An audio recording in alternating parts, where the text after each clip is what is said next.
Salam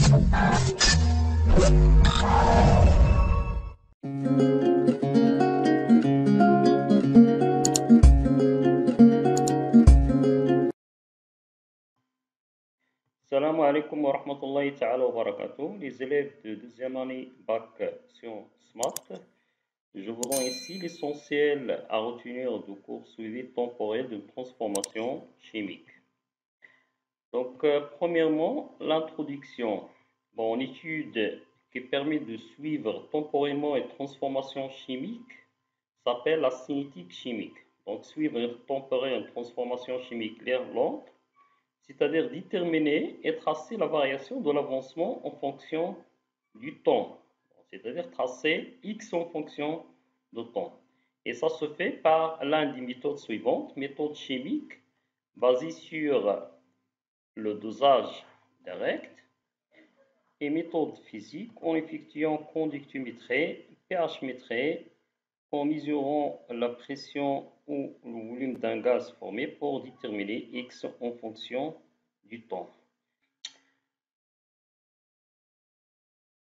Donc, une fois on arrive à tracer X en fonction de T, donc on exploite la courbe pour trouver ce qu'on appelle la vitesse volumique d'une réaction.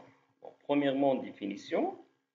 La vitesse volumique d'une réaction chimique se déroulant dans un volume V est égale à la dérivée temporelle de l'avancement X de T de la réaction divisé par le volume V.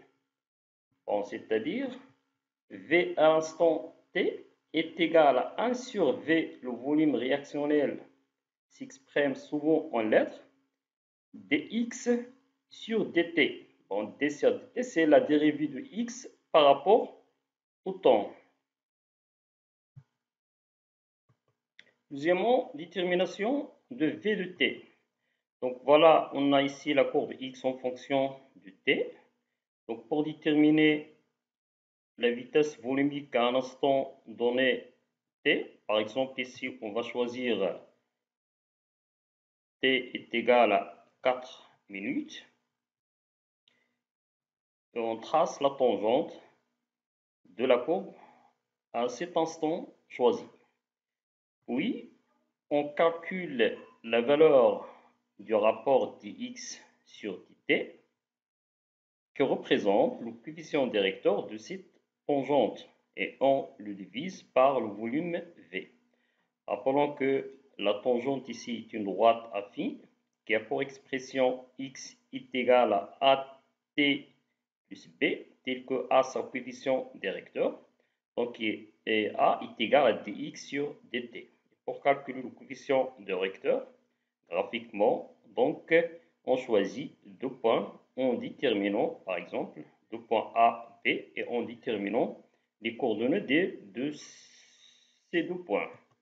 Donc, V à t est égal à 4 minutes, est égal à 1 sur V delta x sur delta t, est égal à 1 sur V xb moins xa sur t moins tb. Donc, troisièmement, évolution de V de t. Donc, ici, on a la courbe x en fonction de t. Donc, on observe que alpha 1 est supérieur à alpha 2. Donc, c'est-à-dire que la tangente alpha 1 est supérieure à la tangente de alpha 2. Donc, le coefficient directeur diminue au cours du temps. Donc, la vitesse volumique de la réaction également diminue au cours du temps. Donc, pourquoi? Comment interpréter ce résultat? Donc, on sait que la concentration de réactifs influe sur la vitesse de la réaction. Donc, au cours du temps, il y a diminution de concentration de réactifs. Donc, ce qui est dans la diminution de V du T. Donc, la diminution de V du T est due aux diminutions des concentrations des réactifs au cours du temps. Troisièmement, temps de demi-réaction. Donc, toujours en exploitant la courbe X en fonction de T, donc on peut déterminer ce qu'on appelle le temps de demi-réaction, qui est la durée nécessaire pour que l'avancement parvienne à la moitié de sa valeur finale. Bon, c'est-à-dire il faut déterminer x final à partir de la courbe. Donc, diviser x final par 2. Et le temps correspondant à x final sur 2, c'est le temps de demi-réaction. C'est T1 Donc, le temps T1 permet d'estimer la fin de la réaction.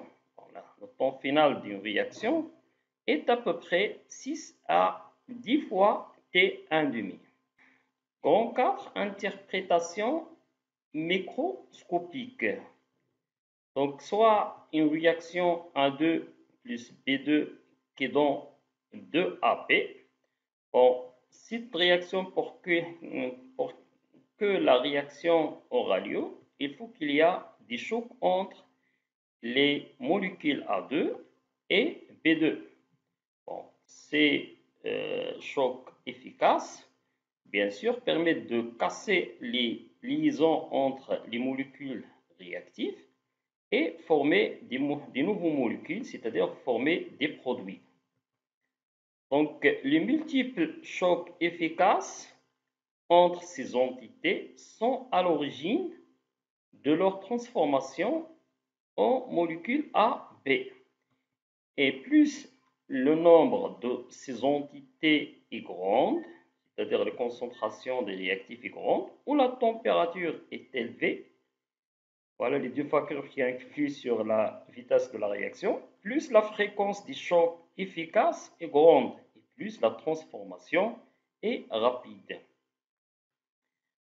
Donc voilà l'essentiel à retenir de ce cours-là. N'oubliez pas de partager cette vidéo et d'abonner dans cette chaîne. Merci et à bientôt.